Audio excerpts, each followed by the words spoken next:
The Matrix is trying to control your mind.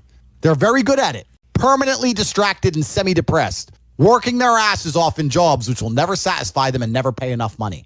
That's what they do to control all of us. You have to break the trap. You have to rewire your brain. That's one of the things you have to rewire your brain to do. And the reason your brain needs to be rewired is because anyone who is watching this stream below the age of 30, your brain is already broken. And I'll tell you it's broken. I'll tell you why. Watch your friends when they're on TikTok. How long can they even focus on a video before they have to change? Half a second, a second, maybe half. All of your minds are broken. You can't even focus on anything anymore. You're right. You are constantly distracted to the point where you can't even appreciate the good things in your life. You're distracted. Your minds are broken. You need to rewire your mind and resist the programming. First thing you have to do is identify it. You have to identify what is happening to you. I use my mind to break the trap. What I do is I allow my enemy to manipulate me on purpose. And then I use my mind to break the trap and punish the perpetrators. I will sit on TikTok for a day and I'll just enjoy TikTok. And by the end of the day, I'll watch myself. How quickly I'm looking to be entertained, how little time I give a video, how I am. And then I'll blink and I'll cure my brain. You must allow yourself to be manipulated and you must fix it. All of it. You just talked about not appreciating the things you have. Then blink and cure your brain. It's a conscious decision. The Matrix is trying to control your mind. They're very good at it. That's what they do to control all of us. You have to break the trap. If you cannot control your own mind, let me make this point because it's extremely important. If you cannot control your own mind, then you are just a feather in the wind of life, because your own mind is the only thing you can control. You can't control the weather. Right. You can't control other people. You can't even control whether your heart stops beating. You might have a heart attack tomorrow. You can't control anything besides what you think. If you cannot control your own mind, then you go through life with zero control, zero influence. You can't control anything. You're just a feather in the wind, waiting for life to blow you from happy place to sad place to happy place to sad place. Completely hoping on the gods to be fortunate to you, because if any genuine discomfort comes your way, you're f***ed. It is trained like everything else in life. It is trained. So if you find yourself not appreciating what you have until it's gone, then you must blink and cure your brain. If you find yourself unable to focus or concentrate on tasks, you must blink and cure your brain. If you find yourself unable to go and dedicate yourself to something you don't want to do, you must blink and cure your brain. Because all of our minds have been under constant assault for years.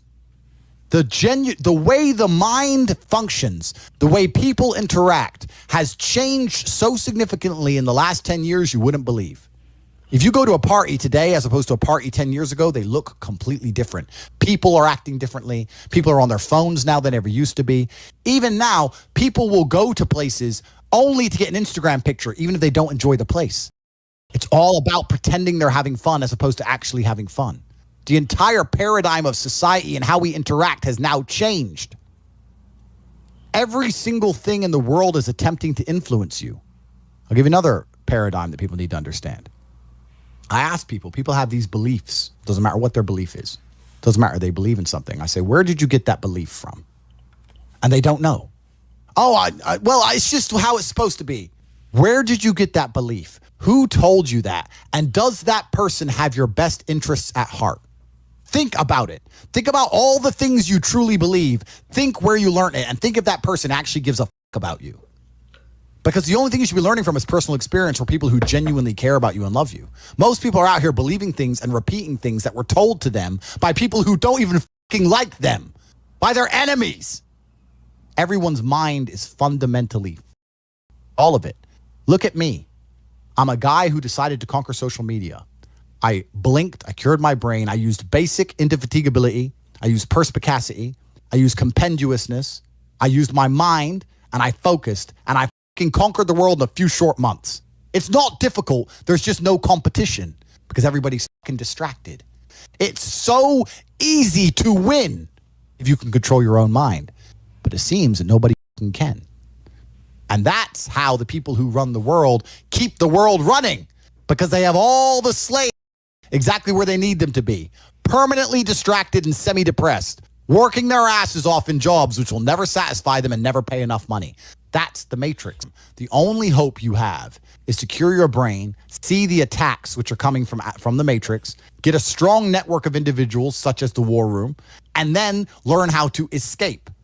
Most people are so deep inside of their programming. What did Morpheus say in the Matrix? Most people are so hopelessly dependent on the system they will die and fight to defend it. Most people will sit here and pretend that the world they live in is just and fair because they are slave-minded. And to break the slave mind, to truly resist the programming, you have to understand what's happening to you. You could take 150,000 of these people and travel back in time and stand them in front of their ancestors. And their ancestors who fought fucking saber-toothed tigers or escaped the Mongol hordes or managed to dodge bombs in the Second World War. All they went through just for this fucking cretin to be born. And to look at him, look at who he is, listen to his life story, listen to what he does on a day-to-day basis, and they would feel nothing but fucking shame. Your ancestors did all that struggling to survive, hunting and gathering, avoiding enemies, anything it took, dying at age 30 from a tooth infection, all the crap they went through just for you to be born so you could smoke weed and jack off. That's what your ancestors died for. That's who you are. That's the end of your fucking bloodline. Do you feel no shame? It's fucking shameful.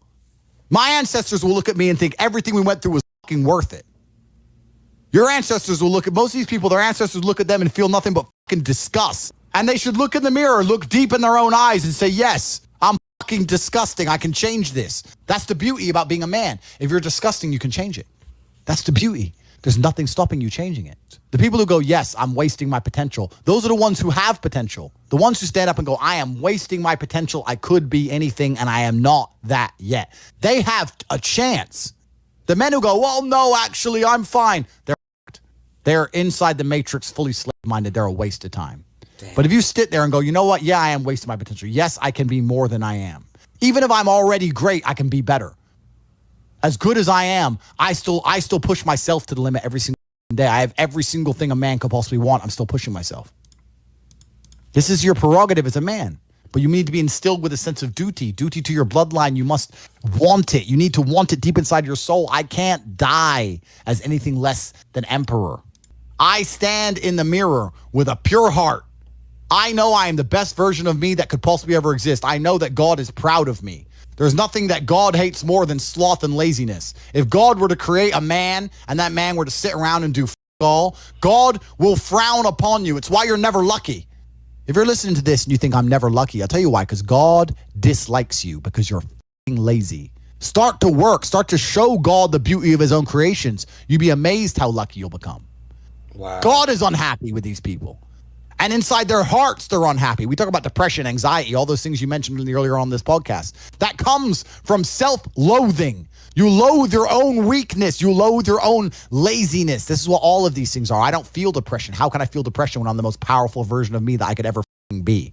How can I feel depression when I could squeeze my own hand hard enough to break my own bones? How can I feel depression when I've smashed and destroyed 68 people's faces in front of me, men who thought they could test me in fair combat? How can I feel depressed? It's impossible. It's not a matter of how I feel or how I'm motivated. If I was depressed, it's impossible. But if I was depressed, my life would be, and the day-to-day activities would be exactly the same as if I was ecstatically happy. You wouldn't be able to see a difference. I'd be up at the same time. I'd be in the gym the same. I'd be doing the same. Those are my duties as my duties to God. How I feel has nothing to do with it. Completely unrelated. How I feel is unrelated to my duties to God. They don't change based on how I feel. They're the same. And they will be completed because I refuse to fail God or my bloodline. Once you have control of your mind, life is so ridiculously easy. It's so ridiculously easy. It's so easy to be in. People say to me, Tate, you're in good shape. All you do is travel the world. You're never even home. You never even have a gym. How do you do it? It's ridiculously easy if you control your mind. If I decide to do 1,000 push-ups, I'll do them. Maybe I have to do them one at a time. Maybe I'll get tired. Maybe I need a break. I'm going to do 1,000 because I said I'm going to do 1,000. It's not hard. Everyone knows what they're supposed to do. And all of these things stem from the same problem. It's something you can do. It's something that is learned. It's something that is taught. But it's something that I needed to survive. So for me, it's easy, right? It's all I've ever known. Right. But people have like now, they don't need it to survive, so they never develop the skill. And this is only the beginning. I could talk about this for hours and hours and hours. But the basic answer to everything is you must control your mind.